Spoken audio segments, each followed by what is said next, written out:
കർത്താവിനെ ഈ ലോകത്തിന് പരിചയപ്പെടുത്തി കൊടുക്കാൻ ഈ ഭൂമിയിലേക്ക് ദൈവനിർണയപ്രകാരം പിറന്നു വീണ വ്യക്തിയാണ് ദൈവത്തിന് സ്തോത്രം യോഹന്നാൻ സ്നാപകൻ. യോഹന്നാൻ സ്നാപകൻ ഈ ഭൂമിയിൽ അധിക നാളൊന്നും ശുശ്രൂഷിക്കാൻ ദൈവം അവനെ കുറിച്ച് ഉദ്ദേശിച്ചില്ല. പെട്ടെന്നൊരു കൊള്ളിമീൻ പോലെ, ഒരു മിന്നൽ പിണർ പോലെ ക്രൈസ്തവ സഭാ നഭോമണ്ഡലത്തിൽ പ്രവേശനം തുടങ്ങുന്നതിന്, ക്രിസ്തുവിന്റെ രംഗപ്രവേശനത്തിന് മുൻപ് ആ മണ്ഡലത്തിലും ഉദിച്ചുയർന്ന് വേഗം രംഗം വിടുവാനായിട്ടാണ് ദൈവം യോഹന്നാനെ കുറിച്ച് ആഗ്രഹിച്ചത്. സ്തോത്രം. യോഹന്നാൻ അധിക നാളൊന്നും പ്രസംഗിച്ചില്ല. പെട്ടെന്ന് പ്രസംഗം പൂർത്തിയാക്കി തിരശ്ശീലയ്ക്ക് പുറകിലേക്ക് മറഞ്ഞു. യോഹന്നാനെ ഈ ഭൂമിയിലേക്ക് ദൈവം അയച്ചപ്പോൾ ഇവിടെ യോഹന്നാനെ കുറിച്ച് ദൈവം ആഗ്രഹിച്ചത് തന്റെ പുത്രനെ ഈ ഭൂമിയിൽ പരിചയപ്പെടുത്തി കൊടുക്കുവാൻ വേണ്ടിയായിരുന്നു. സ്തോത്രം. മുൻപേ ജനിക്കാൻ പോകുന്ന വ്യക്തികളുടെ പേര് ആത്മമണ്ഡലത്തിൽ നിയോഗിച്ച് നേരത്തെ നിർദ്ദേശം നൽകിയ 7 പേരിൽ ഒരുവനായി യോഹന്നാന്റെ ജനനത്തിന് മുൻപേ യോഹന്നാന്റെ നാമം മാതാക്കളെ ബോധ്യപ്പെടുത്തിക്കൊണ്ട് യോഹന്നാൻ ഈ ഭൂമിയിൽ ദൈവം ജന്മം അനുവദിച്ചു.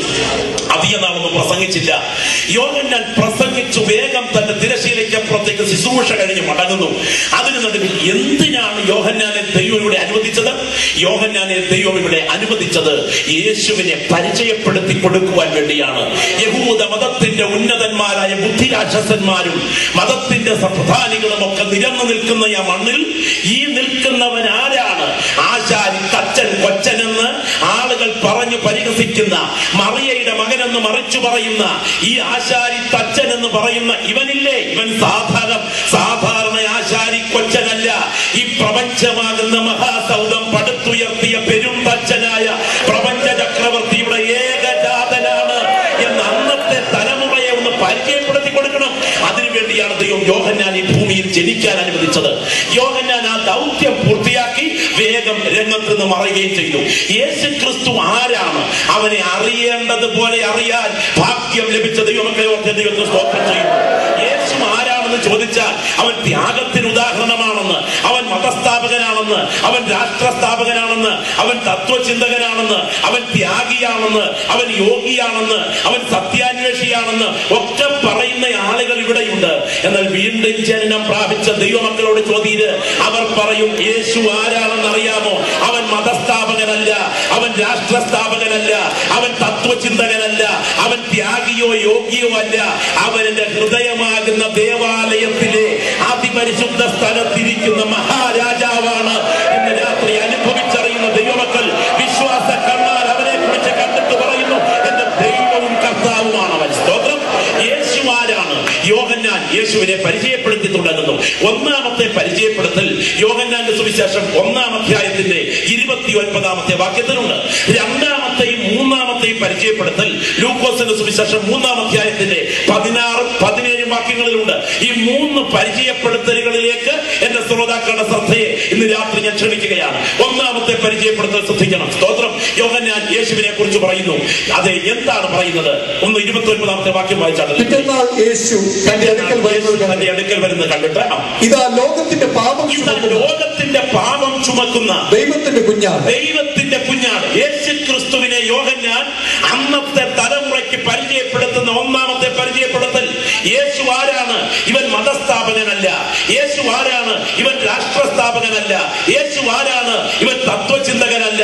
യേശു ആരാണ്? ഇവൻ സത്യാന്വേഷിയല്ല. യേശു ആരാണ്? ലോകത്തിന്റെ പാപത്തെ ചുമക്കുന്ന ദൈവത്തിന്റെ കുഞ്ഞാടാണ് ഇവൻ. സ്തോത്രം. ആണ്ടോടാണ്ട് കൂടുമ്പോൾ ആണ്ടിലൊരിക്കൽ അതിപവിത്ര സ്ഥലത്തേക്ക് മഹാപുരോഹിതൻ കൊല്ലപ്പെട്ട മൃഗത്തിന്റെ രക്തം ഒരു പാത്രത്തിൽ പകർന്ന് ധൂപകലശവുമായി കയറിപ്പോകാറുണ്ട്. സർവശക്തന്റെ തേജസ് എഴുന്നള്ളി ഇറങ്ങുന്ന അതിപവിത്ര സ്ഥലത്തെ പെട്ടകത്തിന് മുൻപിൽ ചെന്ന് 7 പ്രാവശ്യം അതിന്മേൽ തടിച്ചിട്ട് മഹത്വത്തിന്റെയും അലങ്കാരത്തിന്റെയും വസ്ത്രം ധരിച്ച മഹാപുരോഹിതൻ ഇറങ്ങി വന്ന് ജനത്തെ ആശീർവദിച്ച് 1 വർഷത്തെ യഹൂദ ജനതയുടെ പാപപരിഹാരത്തിനായി അത് അറുക്കപ്പെട്ട കുഞ്ഞാടിന്റെ രക്തത്താൽ നിങ്ങൾ സൗഖ്യം പ്രാപിച്ചിരിക്കുന്നു, നിങ്ങൾ രോഗശതയെ പാപവിടുതൽ പ്രാപിച്ചിരിക്കുന്നു പ്രഖ്യാപിക്കാറുണ്ട്. അങ്ങനെ ദേവാലയത്തിന്റെ നടുമുറ്റത്ത് കെട്ടി നിർത്തിയിരിക്കുന്ന ആടിനെ ദിവസങ്ങൾ കെട്ടി നിർത്തുമ്പോൾ അവിടെ വരുന്ന ആളുകൾ പറയും, അതാ നിൽക്കുന്നു. ആരുടെ പാപം ചുമക്കുന്ന കുഞ്ഞാട്? ഇസ്രായേൽ എന്ന ഒരു ജനതയുടെ പാപം ചുമക്കുന്ന കുഞ്ഞാട് അതാ നിൽക്കുന്നു. സക്കരിയാവുന്ന പുരോഹിതന്റെ മകൻ യേശു എന്ന ഊനമില്ലാത്ത കുഞ്ഞാടിനെ അന്നത്തെ തലമുറയ്ക്ക് തലമുറയ്ക്ക് ചൂണ്ടിക്കാണിച്ചുകൊണ്ട് പറയുന്നു, യഹൂദ ജനത എന്ന ഒരു വിഭാഗത്തിന്റെ പാപം ചുമക്കുന്ന കുഞ്ഞാടല്ല, ആദാമ്യ കുലത്തിന്റെ മുഴുവൻ പാപം ചുമക്കുന്ന ദൈവത്തിന്റെ കുഞ്ഞാടാണ് നിൽക്കുന്നത്. സ്തോത്രം. യേശു ക്രിസ്തു കാൽവറിയിൽ നിർവഹിപ്പാൻ തുടങ്ങുന്ന പാപ പരിഹാര ബലിയെ, യേശു ക്രിസ്തുവിന്റെ കാൽവറിയിലെ യാഗത്തെ യോഹന്നാൻ അന്നത്തെ തലമുറയ്ക്ക് പരിചയപ്പെടുത്തി കൊടുത്തു. ഇനിയും 2-3 പരിചയപ്പെടുത്തൽ നമുക്ക് ലൂക്കോസിന്റെ സുവിശേഷം 3:15 മുതൽ 17 വരെയുള്ള വാക്യങ്ങളിൽ കാണാം. ഒന്നാമത്തെ പരിചയപ്പെടുത്തൽ അഥവാ രണ്ടാമത്തെ പരിചയപ്പെടുത്തൽ എന്താണ് പറയുന്നത്? ദൈവത്തിന് സ്തോത്രം. എന്റെ പിന്നാലെ ഒരുവൻ വരുന്നു, അവന്റെ ചെരുപ്പിന്റെ വാറ് കുനിഞ്ഞഴിപ്പാൻ ഞാൻ യോഗ്യനല്ല. വീട്ടിൽ അടിമയുണ്ട്, ഉടമയുണ്ട്. വീട്ടിലെ അടിമയ്ക്ക് ഒരു ജോലിയുണ്ട്. ഉടമയായ യജമാനൻ വീട്ടിൽ നിന്ന് പുറത്തേക്ക് പോകാൻ തയ്യാറായി വസ്ത്രമണിഞ്ഞു കഴിഞ്ഞാൽ പ്രവേശന കവാടത്തിൽ ഉള്ള സിംഹാസനത്തിൽ കസേരയിൽ ഉപവിഷ്ടനാകും. അയാളുടെ കാൽ നീട്ടിയിരിക്കും. ഉടനെ ആ വീട്ടിലെ അടിമ വന്ന് ആ തോലുകൊണ്ടുണ്ടാക്കിയ അത് ചെരുപ്പ് തുടച്ചിട്ട് ആ വന്യ മനുഷ്യന്റെ ആ കാലിലിട്ട് കെട്ടിക്കൊടുക്കും. അപ്പോൾ അയാൾ പുറത്തേക്ക് പോകും. അതാ വീട്ടുടയവൻ, ഉടമ അല്പസമയം കഴിയുമ്പോൾ വീട്ടിലേക്ക് വരും. അയാൾ അലസമായി വീടിന്റെ മുൻപിലത്തെ കസേരയിൽ ഇരിക്കും. അപ്പോൾ അടിമ വെള്ളം കൊണ്ട് കുടിക്കാൻ കൊടുത്തിട്ട് മുട്ടുകുത്തി നിന്നുകൊണ്ട് കാലിലെ ചെരുപ്പ് അഴിച്ചു മാറ്റിക്കൊണ്ട് ആ ആളിനെ സ്വീകരിക്കും. ഓർക്കുക, ഒരു വീട്ടിലെ യജമാനന്റെ കാലിലെ ചെരുപ്പ് അടിക്കാനും കെട്ടാനുമുള്ള യോഗ്യത വീട്ടിലെ അടിമയുടെ നിലയാണ്. അങ്ങനെയെങ്കിൽ എന്റെ പിന്നാലെ വരുന്ന ഇവൻ ആരെന്നറിയാമോ? നിങ്ങൾ എന്നെ വലിയവനായി കാണരുത്. ഇവൻ സാധാരണക്കാരനല്ല. ഇവന്റെ കാലിലെ ചെരുപ്പഴിക്കാനുള്ള ഒരടിമയുടെ ജോലി ചെയ്യാനുള്ള യോഗ്യത പോലും എനിക്കില്ല. അത്ര വലിയവനാണ് ഇവിടെ നിൽക്കുന്നത്, ഈ പ്രപഞ്ച ചക്രവർത്തിയുടെ ഏകനാഥൻ. സ്തോത്രം. ഇവരുടെ ശുശ്രൂഷയുണ്ട്. ഞാൻ നിങ്ങളെ സ്നാനപ്പെടുത്തി. ഞാൻ നിങ്ങളെ സ്നാനപ്പെടുത്താൻ ഉപയോഗിച്ചത് വെള്ളമാണ്. എന്നാൽ ഇവൻ സ്നാപകനാണ്. ഇവൻ നിങ്ങളെ സ്നാനപ്പെടുത്തും. എപ്പോൾ സ്നാനം നടക്കുമെന്നറിയാമോ? നിങ്ങൾ ആത്മാവാകുന്ന തീക്കകത്ത് മുക്കപ്പെടുന്ന ഒരു ദിവസമുണ്ട്. അതിൽ നടത്താനാണ് ഇവരെ ഇവിടെ കയറ്റിരിക്കുന്നത്. ആത്മാവ് എന്നതിന് ന്യൂമ എന്നും മറ്റേതിന് ഫയർ, തീ എന്നുമാണ് പറയുന്നത്. അങ്ങനെയെങ്കിൽ കാറ്റും തീയും ഒരുപോലെ ചുഴന്നിറങ്ങുന്ന ഒരു ദിവസം ഇവന്റെ കൈകൊണ്ട് ഒരു വലിയ സ്നാനം ഈ യെരൂശലേമിന്റെ മണ്ണിൽ നടക്കും എന്നാണ് ഇന്ന് യോഹന്നാൻ പ്രവചിച്ചത്. ഇന്ന് രാത്രി കൃപ പ്രാപിച്ച ദൈവമക്കൾക്കറിയാം, പെന്തക്കോസ്ത് നാളിൽ കൊടിയ കാറ്റും തീയും ഒരുമിച്ചിറങ്ങിയ സമയം അവന്റെ കൈയാൽ സ്നാനം നടന്നുവെങ്കിൽ യേശു ക്രിസ്തുവിന്റെ കൈകളിലൂടെ ലഭിക്കുന്ന ആത്മസ്നാനമാണ് യോഹന്നാൻ പ്രവചിച്ചത്. ഇനിയും കഥ തീരുന്നില്ല. ഇവന് ഭാവിയിലൊരു ശുശ്രൂഷയുണ്ട്. ഇന്നലെ അവൻ പാപം ചുമക്കുന്ന ദൈവത്തിന്റെ കുഞ്ഞാട്, ഇന്ന് അവൻ ആത്മസ്നാനം നൽകുന്ന ആത്മസ്നാപകൻ. ഇനിയും ഒരു ദിവസം വരാൻ തുടങ്ങുന്നു. വീശുമുറം ഇവന്റെ കൈകളിൽ കയറും.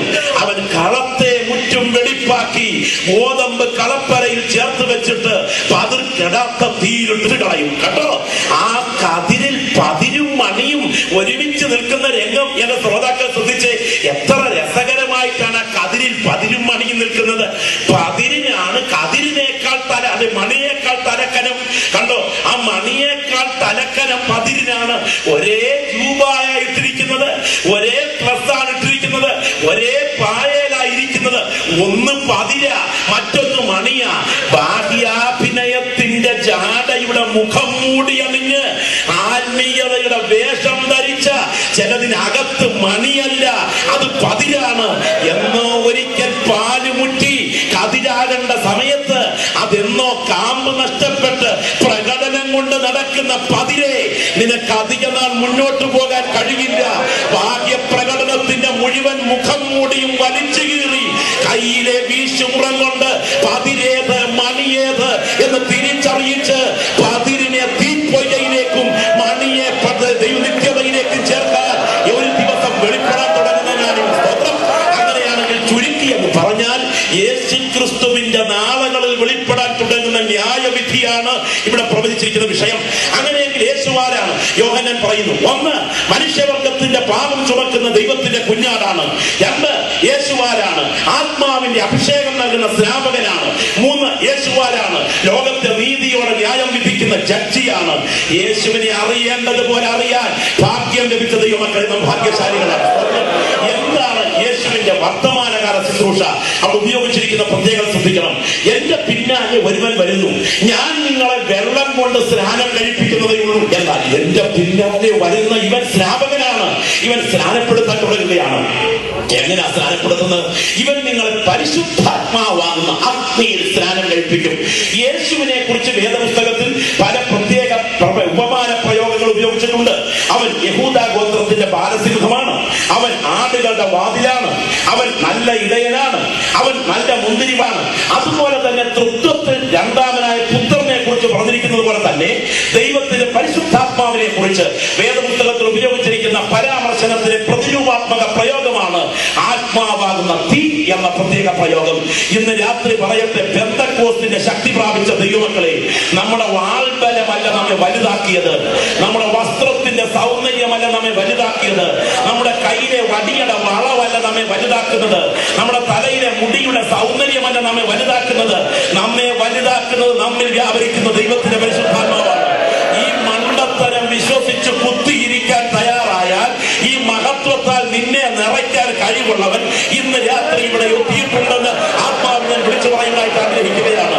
ദൈവത്തിന്റെ സ്തോത്രം. ഗമാലിയേലിനെ പോലെയുള്ള ഉന്നത പണ്ഡിതന്മാർ ഭൗതിക മണ്ഡലത്തിലെ യഹൂദ മതത്തെ കമ്പോട് കമ്പ് പഠിപ്പിക്കുന്ന വിജ്ഞാനികളായി യെരൂശലേമിൽ പാഠശാലയിട്ടിരിക്കുമ്പോൾ കൂട്ടി വായിക്കാൻ അറിയാത്ത, കൂട്ടക്ഷരം വ്യക്തമല്ലാത്ത ആ മുക്കുവനായ പത്രോസിനെ കൊണ്ട് കീഴ്മേൽ മറിക്കുന്ന ശുശ്രൂഷ നിർവഹിച്ച് അഭ്യാസികളെക്കാൾ അഭ്യാസിയാക്കി മാറ്റിയത് അവരിൽ വ്യാപരിച്ച ദൈവത്തിന്റെ ആത്മാവാണെങ്കിൽ ഇന്ന് രാത്രി വിശ്വസിക്കുന്ന ഒരു ദൈവവേദന ഇവിടെ